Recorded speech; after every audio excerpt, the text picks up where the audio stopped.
Okay. నాన్న మీతో మాట్లాడాలి. అరే ఒక్క నిమిషం రా, తర్వాత ఫోన్ చేస్తాను. ఓకే. ఏంటమ్మా చెప్పమ్మా, ఏం మాట్లాడాలి? నాన్న మా స్కూల్ పిల్లలు డాన్స్ నేర్చుకుంటున్నారు. నేను వస్తానంటే వద్దంటారు. ఏది చేయాలి నాన్న? మరి దేనికి పనికిరావని వద్దనేస్తారు రేమో. మరి డ్యాన్స్ గట్టి వస్తే నిన్నెందుకు వద్దనేస్తారు? అవునా కాదా? గొప్పదానివే. వెళ్ళు. నాన్న అది కాదు నాన్న.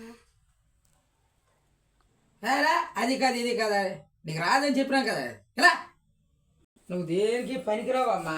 సరేలే, ఏదైతే అయింది కానీ ఎగ్జామ్స్ అయ్యాయి కదా, ఎన్ని మార్కులు వచ్చాయి? ఇందులో నేను వచ్చాయా లేదా? అది తక్కువ మార్కులు వచ్చాయి నాన్న. అమ్మ ఇందులో కూడా పనికి రాలేదా? మరి దేనికి స్కూల్కి వెళ్తాను? నువ్వు ఆడుకోవడానికి వెళ్తానువా? మేము ఎందుకు తెల్లవారు లేపి నీకు బయలుదేరి స్కూల్కి పంపిస్తాము? దీనికి పనికిరావా ఏటమ్మా?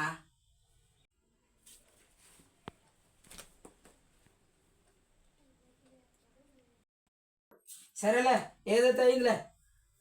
కొద్ది నీరుతో వెళ్ళు, కొద్ది నీరుతో వెళ్ళు, ఫస్ట్కి వెళ్ళు.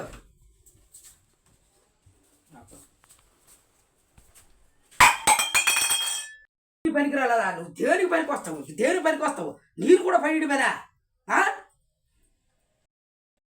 మాట చెప్పాలండి.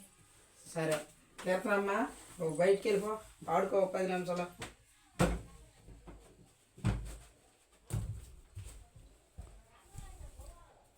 ఏడు చెప్పు. ప్రతిదానికి మనం పాపనలా అన్నిసార్లు తెలిసి చాలా బాధపడి మనకి జీవితంలో ఏ విషయమని చెప్పడానికి దాచేస్తుందండి. చెప్పలేదండి అంత ఫ్రీగా. చెప్పలేదంటే ఇప్పుడు నలుగురిలోకి వెళ్తే నాకు ఎంత అవమానంగా ఉంది.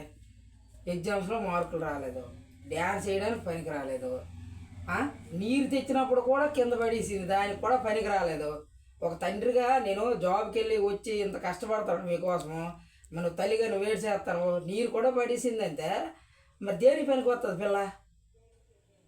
ఈ రోజు నుంచి సరేనండి, మీ పాప సంగతి నేను చూసుకుంటాను, మీరు ఫ్రీగా ఉండండి. అమ్మా కీర్తన, ఇలా రామ్మా ఒకసారి. నాన్న నీ పైన నా పైన కోపం అవుతున్నారు కాబట్టి ఈ రోజు నుంచి నీ పని నువ్వే సరిదిద్దుకొని చక్కగా ఉండాలి, సరేనా? సరేనమ్మా. అందరికీ నమస్కారం అండి. పిల్లల్ని ప్రతిసారి కోపపడకుండా కసురుకోకుండా పిల్లల్ని వాళ్ళు అడిగే ప్రతి ప్రశ్నకి ప్రేమగా సమాధానం చెప్పండి. దయచేసి పిల్లలు దినదిన అభివృద్ధి చెందుతారు. ఈ విషయాన్ని ప్రతి ఒక్క తల్లిదండ్రులు గమనిస్తారని మనవి.